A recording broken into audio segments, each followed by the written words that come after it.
Bueno, entonces ahora se nos da esta función, logaritmo de x cuadrado más y al cubo, y nos piden calcular el diferencial total de la función. Entonces, pues recordemos que la fórmula del diferencial total es esta que tenemos acá, ¿sí?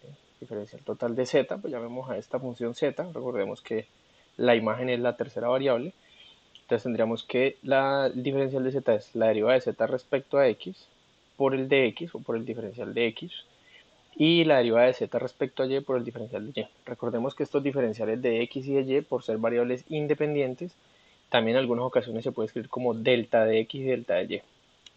No igual en z, porque recordemos que en z el diferencial es diferente al cambio en z, que sería el delta de z. Entonces, pues pasando a términos de nuestra función, esto sería lo que tendríamos, ¿sí?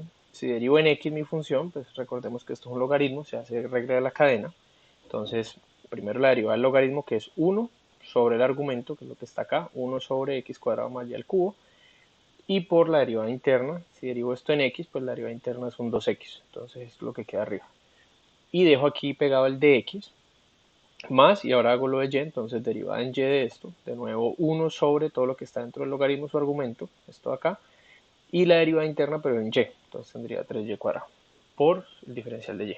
Entonces aquí nos damos cuenta que teniendo una función de dos variables, de x y y, su diferencial termina siendo una función de cuatro variables, ¿no? ¿Cuáles serían estas variables? Pues evidentemente x y y siguen siendo variables, pero adicionalmente a esto tenemos dx y dy. Estas son otras dos nuevas variables que debemos tener o debemos conocer para hallar un dz.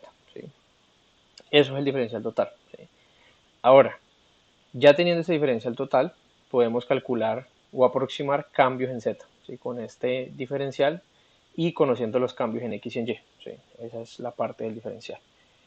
Ahora nos piden esto, nos piden determinar la linealización de la función en el punto 4 menos 2, ¿sí? Es decir, linealizar la función o aplanar esta función, ¿sí? Básicamente volverla un plano. ¿Sí? Entonces, cerca al punto. Entonces, recordemos que la formulita de linealización es esta que tenemos acá, es la imagen en el punto 4 menos 2, la derivada en x en el punto 4 menos 2, x menos el x0, que sería el 4 donde estamos evaluando el x, y la derivada en y en el mismo punto inicial por y menos el y0, que es menos 2 en todas partes, entonces menos 2 quedaría más 2.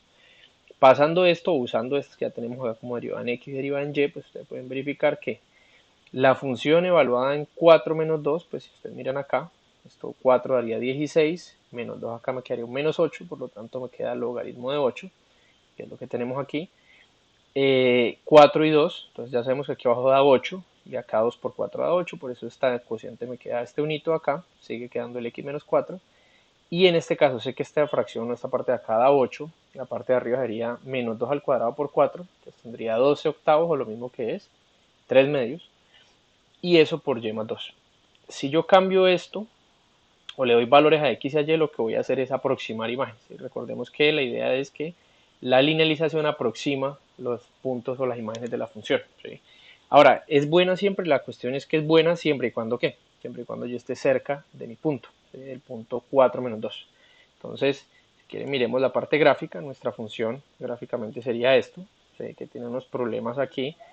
Claramente los problemas son cuando esto de acá adentro se haga cero, ¿sí? Podemos ver desde arriba que hay unos problemitas ahí, ¿sí? Esa curva genera, los puntos hacia acá no me permiten calcular, el punto de la función, o el punto más bien 4, menos 2, pues sería este de acá, ¿sí? En la función este sería el puntico, y lo que estamos haciendo es calcular la linealización. Entonces la linealización es esto de acá, solo cambio por z. Entonces fíjense que básicamente es un plano, que decíamos es aplanar la función en el punto. ¿Sí? ¿Dónde sirve? Pues fíjense que es muy parecida el plano o muy cercano a la curva, o a la superficie, perdón, cerca al punto. ¿Sí? Pero si yo me alejo mucho, entonces ahí no va a ser tan bueno. ¿Sí? Entonces, ejemplo, por ejemplo, tomemos el punto 4,0, 0, ¿sí? O sea, en el piso, este puntico de acá, y fíjense la distancia que va a haber o que se va a generar.